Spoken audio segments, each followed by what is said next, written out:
Hello class 10 students, welcome to my LOA channel and my name is Madhu Ahuja. Okay, आप सबको मालूम है कि इस चैनल में हम क्लास 10 की केमिस्ट्री पढ़ रहे हैं। ऑलरेडी हम 2 चैप्टर्स कर चुके हैं। Number 1 is carbon and its compound and second chapter chemical reactions and equations. आज हम एक और चैप्टर करने वाले हैं, that is chapter number 2 of your book, that is acid basis and salts.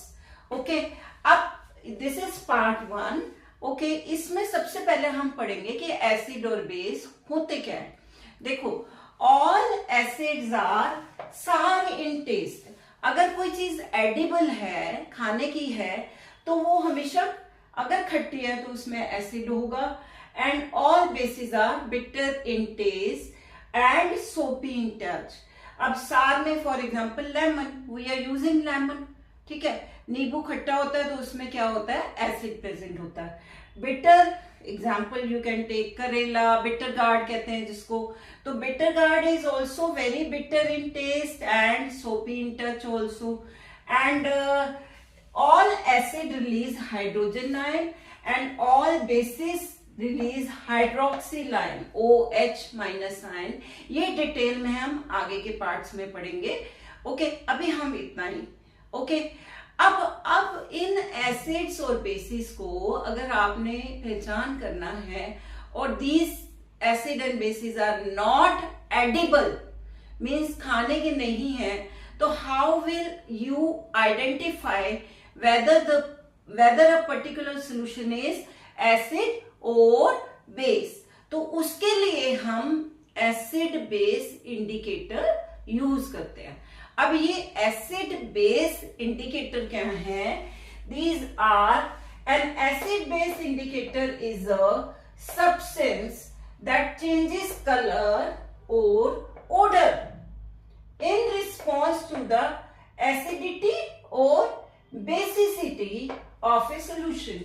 Means या तो वो ऐसा सब्सटेंस है जो या तो कलर चेंज करके बता देगा कि इसका कलर ये आया तो ये एसिड है, और इसका कलर दूसरा आया तो वो बेसिस है, या फिर ओडर से, स्मेल से डिफरेंट स्मेल आएगी जिससे आप वो बताएगा कि ये एसिड है या बेस है। Okay, so we are dividing indicators into 2, one is natural, another is synthetic. Okay, अब नेचुरल में भी फर्दर दो तरह के आ जाते हैं।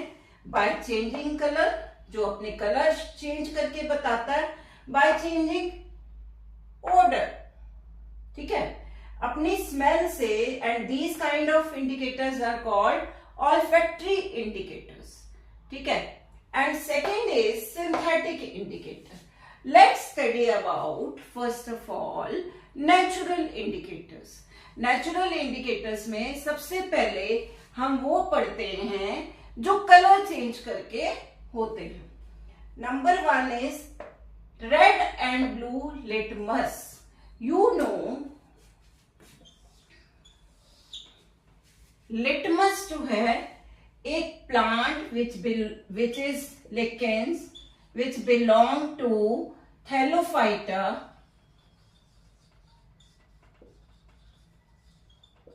उसके एक्सट्रैक्ट से निकाला जाता है, फ्लावर के एक्सट्रैक्ट से। एंड इसका अपना colour you know it's purple, ठीक है।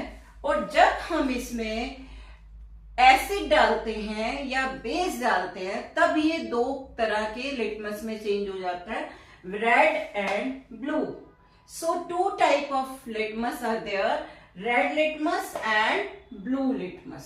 इनका बेटे इन सब का चेंज इन कलर एक चार्ट जो है आई एम शोइंग हियर, आप उससे देख सकते हो कि किस में क्या कलर चेंज होगा। Okay, next is turmeric, third one is red और purple cabbage, and fourth is China rose. China rose flowers के एक्सट्रैक्ट से भी हम फाइंड आउट करते हैं कि क्या कलर चेंज होगा। Okay, now by changing order अगर ये अपनी स्मेल से बताते हैं तो इसमें डिफरेंट है। One is onion, clove, vanilla etcetera. देखो इसमें आपके एनसीईआरटी में you can see here, I am showing here, there is one activity that chop onion and उसको ओवरनाइट एक क्लॉथ में लपेट के रख दिया जाता है। नेक्स्ट डे अनियन को साइड पे करिए, उस कपड़े को 2 पार्ट्स में काटिए और एक पे आपने एसिड डाला, दूसरे में बेस डाला एंड आपको एक एसिड में एक अलग सी स्मेल आएगी जिसकी आपको पहचान करनी है कि ये सिर्फ एसिड में ही आएगी। Similarly with base also. Okay, so these are with onion also, this activity you can do with onion, clove, vanilla। और ये तो आप स्मेल करके खुद ही पहचान करोगे जब ये एक्टिविटी करोगे तो, ठीक है। अब second is synthetic means chemicals, ठीक है। उसमें 2 केमिकल्स हैं, one is methyl orange and another is phenolphthalein. Okay, तो ये हो गया हमारा अबाउट इंडिकेटर्स। आपको इसमें एक चीज इंपॉर्टेंट जो याद रखनी है about this litmus actually is purple colour dye जो कि रेड और ब्लू में चेंज होती है after dipping it into acid और बेस। क्लियर? अब हम आ जाते हैं chemical properties of acids and bases। अब हम बेटे केमिकल प्रॉपर्टीज में देखते हैं कि सबसे पहले किससे रिएक्शन कराएंगे। ओके, फर्स्ट ऑफ ऑल आप मुझे ये बताइए what is the difference between physical properties and chemical properties. Physical means external appearance, texture, colour, density, boiling point etcetera. Okay, and chemical properties में हम देखते हैं डिफरेंट, कभी मेटल से रिएक्शन करा दी, ऑक्सीजन से करा दी, और फिर जनरल देखते हैं कि क्या बनेगा। Okay, so here first chemical reaction is reaction of acid and basis with metal. Okay, अब ऑलवेज रिमेंबर जब भी मेटल एसिड से, और यू कैन से जब भी एसिड मेटल से रिएक्शन करता है तो सॉल्ट और साथ में क्या निकलता है, हाइड्रोजन गैस निकलती है। दिस इज वेरी इंपॉर्टेंट, ठीक है। मैंने यहाँ पे एक रफ सा डायग्राम भी बनाया हुआ है जो आपकी बुक में है, which I am showing here. NCERT का डायग्राम भी आपको दिखा रही हूँ। इसमें मुझे कुछ एक्सप्लेन करना है, दैट इज वाई मैं यहाँ पे अलग से बनाया भी है आपको।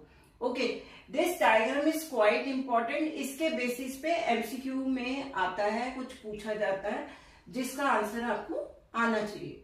Okay, so here different examples are there.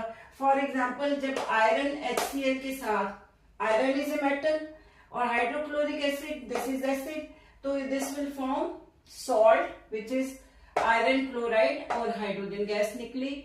Another example is zinc and sulfuric acid, H2SO4 is sulfuric acid. This will form zinc sulfate and hydrogen gas. Zinc with hydrochloric acid, HCl, this will form zinc chloride plus hydrogen gas.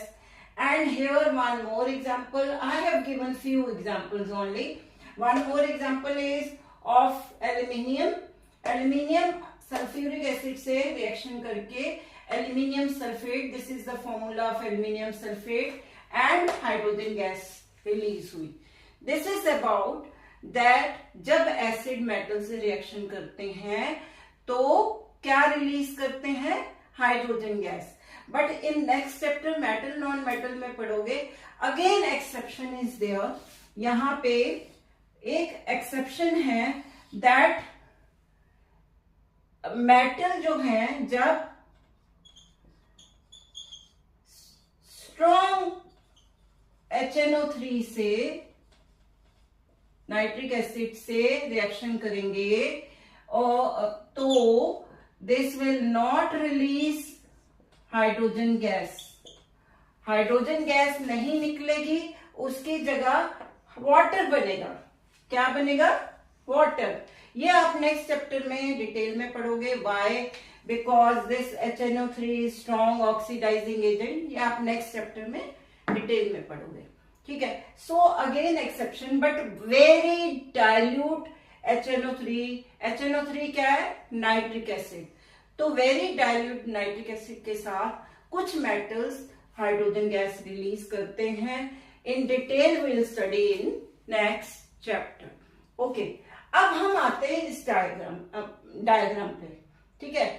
इस diagram में आपकी book में क्या बनी हुई है? ये this is boiling tube, this is stand जिसके साथ ये बॉइलिंग ट्यूब लगी हुई है, एंड ये कहलाती है, ये क्या कहलाती है? Delivery tube. Okay, this is delivery tube.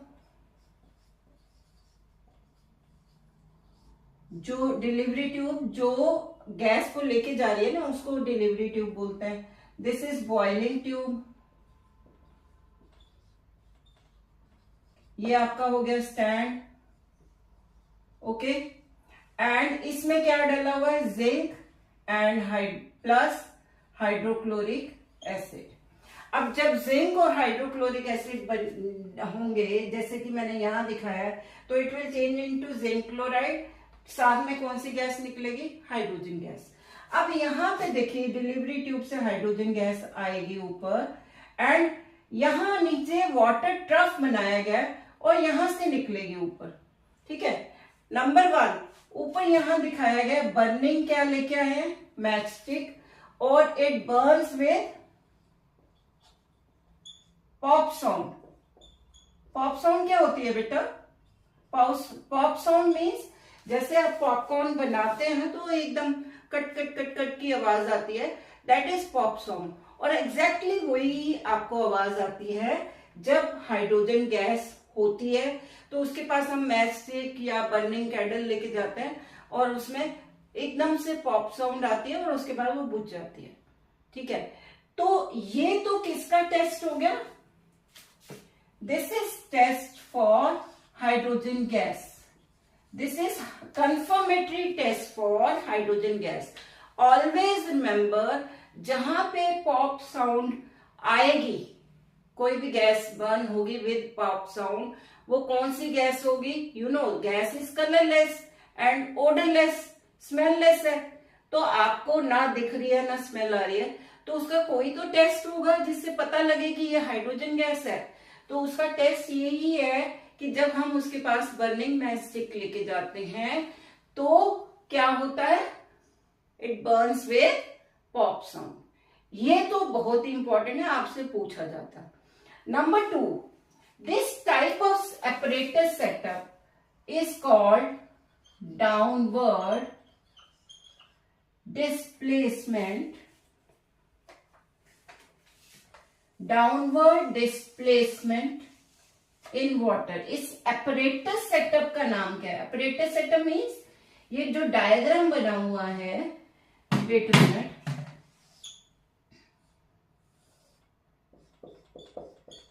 apparatus setup, इसका नाम है डाउनवर्ड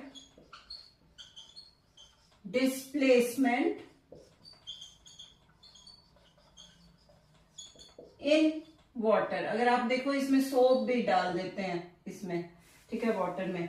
इसका क्या मतलब है? डाउनवर्ड डिस्प्लेसमेंट का क्या मतलब है? ये देखिए, आपकी डिलीवरी ट्यूब ऐसे मुड़ के आई और नीचे जाके फिर उल्टा ऐसे आ रही है, पानी में जा रही है। फिर आपका अगर डायरेक्ट देखिए, आपने ऐसे क्यों नहीं कनेक्ट कर ली कि यहाँ पे आपकी बॉइलिंग ट्यूब है, ठीक है, यहां से डिलीवरी ट्यूब आई और सीधा यहाँ पे गैस जार रखा कोई भी, और यहाँ पे गैस कलेक्ट कर ली।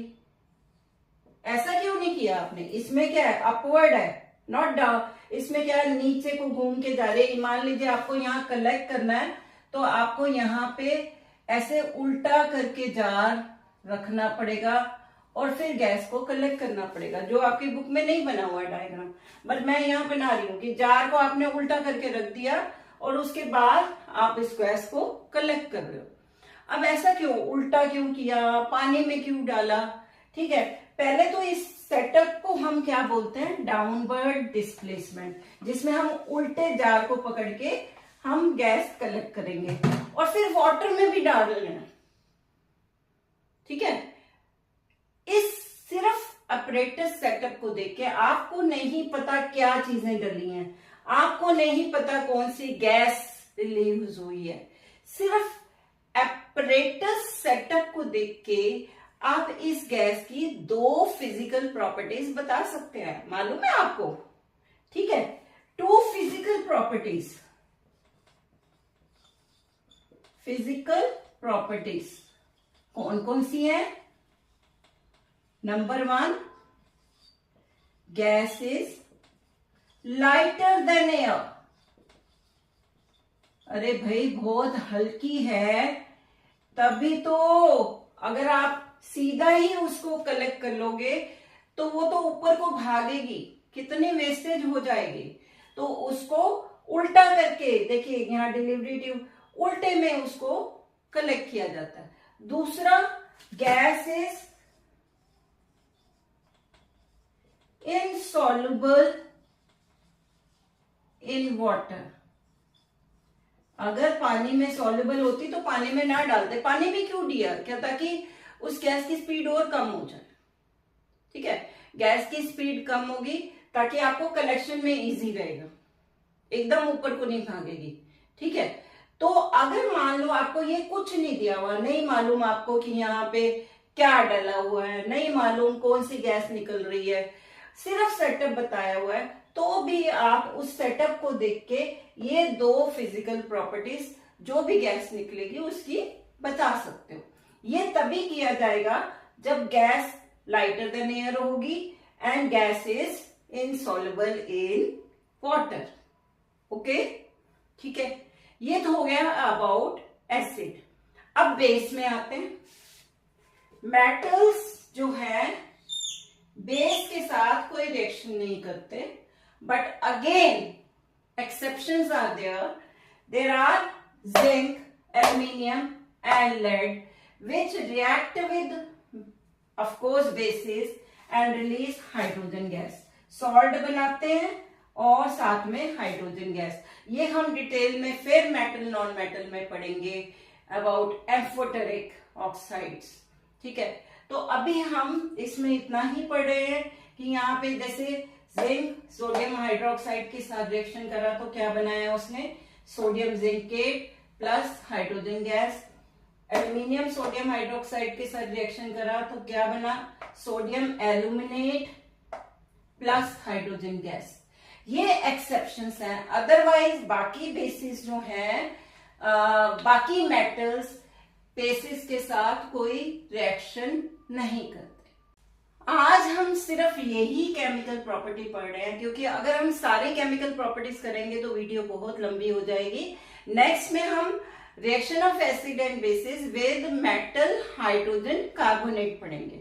ओके, इसके साथ ही हमारा वीडियो आज का ओवर होता है। If you like my video please like, share and subscribe. Bye.